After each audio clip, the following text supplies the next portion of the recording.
Do you ever feel like you're wearing a mask, presenting one face to the world while something else stirs within? Perhaps you feel a confusing pull between who you show yourself to be and instincts or feelings you try to keep hidden. If so, know that you're not alone. These internal conflicts can feel incredibly disconcerting, leaving you feeling lost or even like a stranger to yourself. But there's profound wisdom available to help navigate this. Carl Jung, a pioneering thinker, delved into these very depths of the human psyche. He offers powerful insights into why we feel this way and what it truly means. Join me as we explore his brilliant framework, promising a valuable journey towards understanding these complex inner dynamics and finding clarity. Carl Jung, in his profound exploration of the psyche, gave a name to this social mask, the persona. It's not necessarily a bad thing. In fact, it's essential for functioning in society. The persona is the face we present to the world, shaped by social expectations, cultural norms, and our desire to fit in or fulfill specific roles. It's the student, the parent, the professional, the friend, the carefully curated identity we project. Our ego, the center of our conscious personality, often becomes heavily invested in this persona, believing it to be the entirety of who we are. We develop it, refine it, and often cling to it for security and acceptance. But behind this often exterior lies the vast, often mysterious territory of the unconscious. This is the realm where instincts reside, where feelings we deemed unacceptable were pushed out of conscious awareness, and where experiences that didn't fit the persona were repressed. It holds the raw, unfiltered aspects of our being. Jung taught that this unconscious contains not only personal material unique to our history but also deeper layers connected to the collective unconscious, filled with universal patterns known as archetypes. These archetypes influence our thoughts, emotions, and behaviors in ways we're often unaware of. Within the personal unconscious lies what Jung termed the shadow. The shadow is everything about ourselves that we find undesirable, shameful, or primitive impulses, weaknesses, hidden talents, even positive qualities we've denied.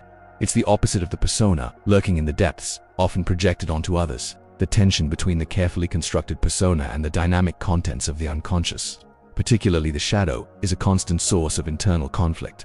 We strive to maintain the mask, fearing what might emerge if we acknowledge the hidden parts of ourselves. This pressure cooker of denied feelings and unexpressed instincts doesn't just sit idly by. The unconscious constantly seeks expression. It might manifest in seemingly inexplicable anxieties, sudden outbursts of emotion that feel foreign, or persistent patterns of behavior that undermine our conscious intentions. Sometimes, the unconscious communicates through the symbolic language of dreams. The symbols in our dreams are not random. Jung saw them as messages from the unconscious, attempting to bring hidden material to our attention.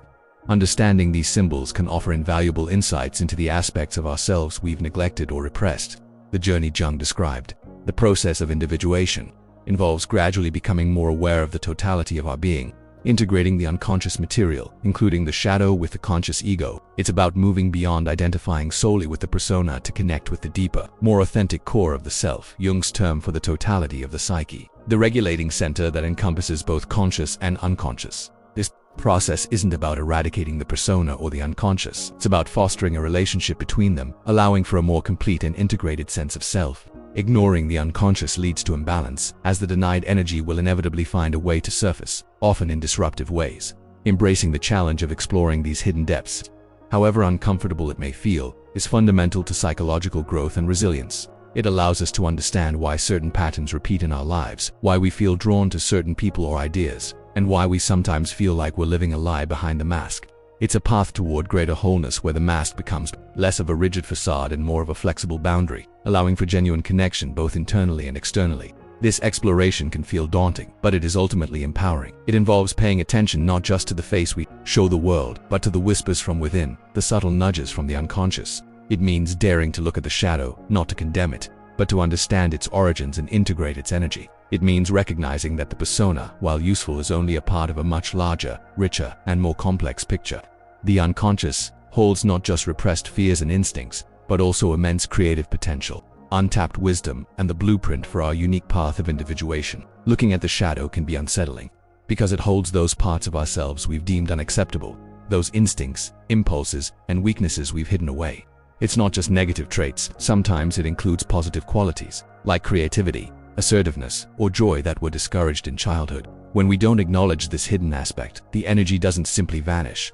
Instead, it often operates autonomously from the unconscious, influencing our behavior in ways we don't understand. This can manifest as projection, where we see the very traits we deny in ourselves vividly in others, leading to judgment, conflict, and misunderstanding.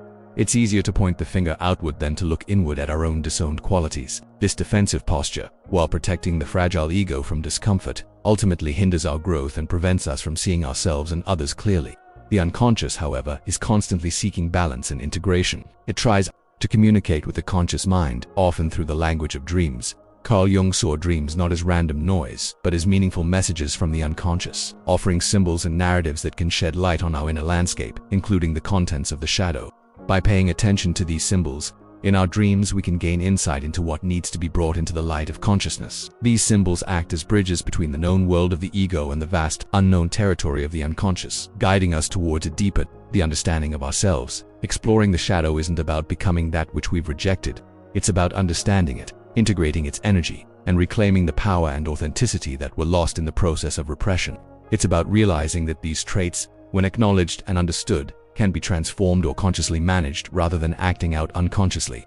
Acknowledging aggression, for example, doesn't mean becoming violent, but perhaps channeling that energy into assertiveness or boundary setting. Recognizing fear isn't about being paralyzed, but understanding its source to develop courage. This integration is vital for the ego to mature and move towards a stronger connection with the self, which represents the totality of the psyche, the guiding center of individuation. The journey of individuation, as described by Jung, is precisely this lifelong process of becoming a whole, integrated individual, and confronting the shadow is a non-negotiable part of that journey. It involves navigating the complex relationship between the persona we present to the world, the ego that is the center of our conscious awareness, the depths of the unconscious where the shadow resides, and the transcendent potential of the self. We also encounter universal patterns or archetypes within the unconscious that shape our experiences and can be seen manifesting in our dreams, our relationships, and even in moments of synchronicity, those meaningful coincidences that seem to suggest a deeper, underlying order connecting our inner and outer worlds. These synchronistic events can sometimes serve as powerful nudges from the unconscious, drawing our attention to something important we might be missing. Working with the shadow requires courage and compassion, both for ourselves and for the parts we've hidden away.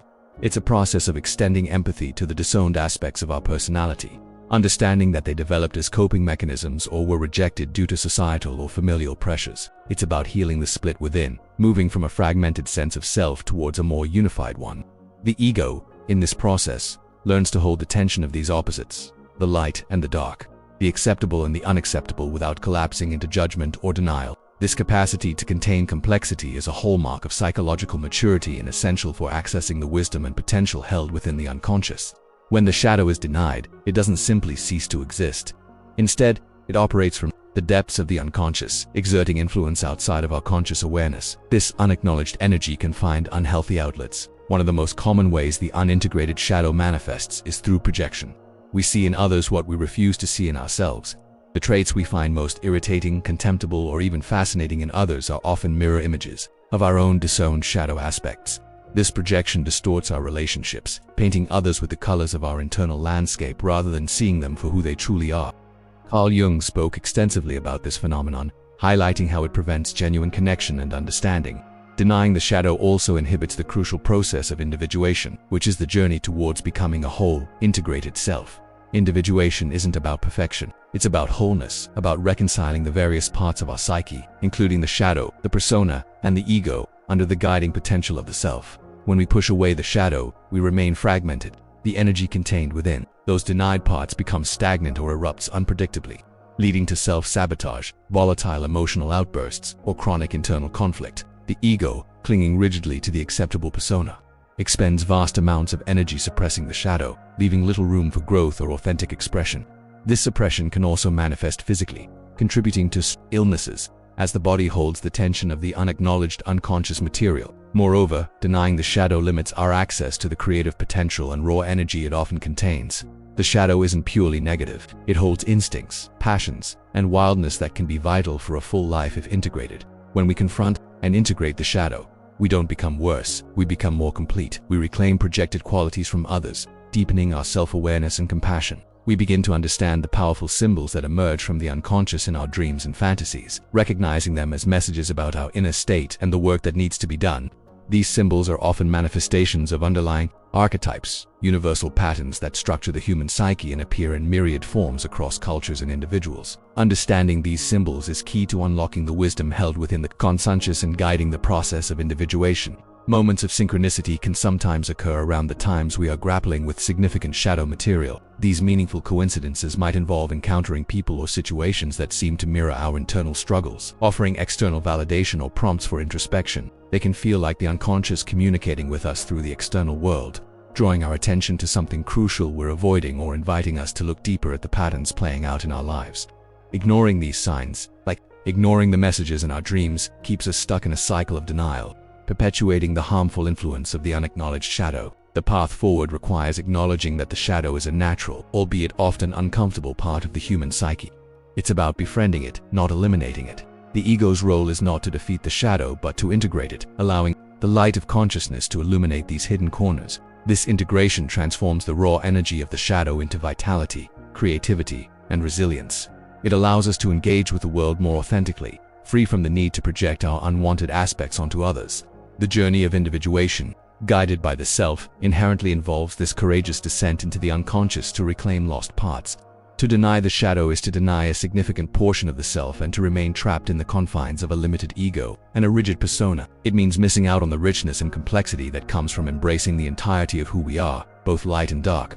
The goal is not to become perfect, but to become whole, and that requires acknowledging and integrating the shadow. Without this integration, we risk being driven by forces we don't understand, making decisions and having reactions that feel alien to our conscious ego, but which are in fact expressions of the denied aspects of ourselves. The unconscious holds not just the shadow but also immense wisdom and potential.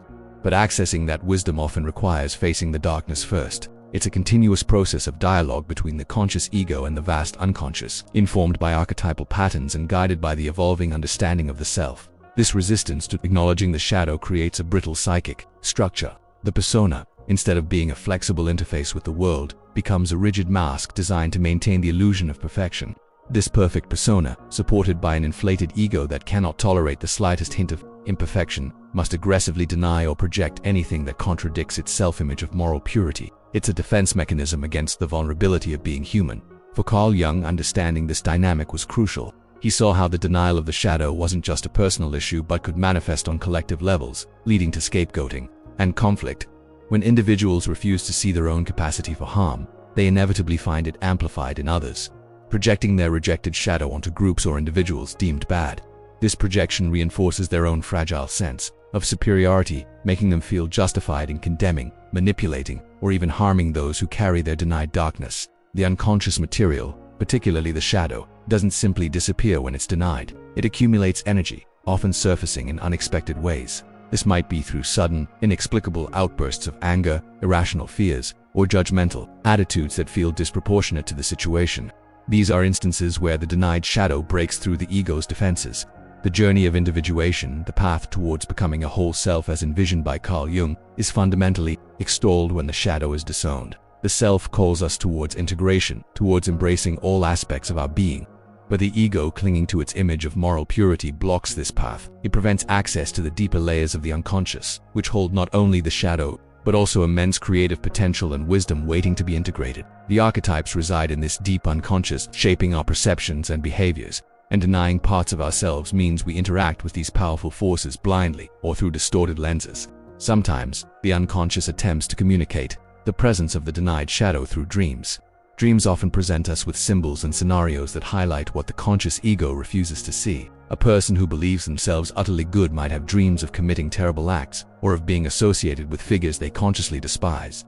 These symbols are not literal indictments but invitations from the self to look at aspects of the shadow that need acknowledgement and integration. Similarly, synchronicity, those meaningful coincidences that seem to defy random chance, can sometimes serve as pointers from the self, urging us to pay attention to something the conscious mind is overlooking, often related to denied unconscious content.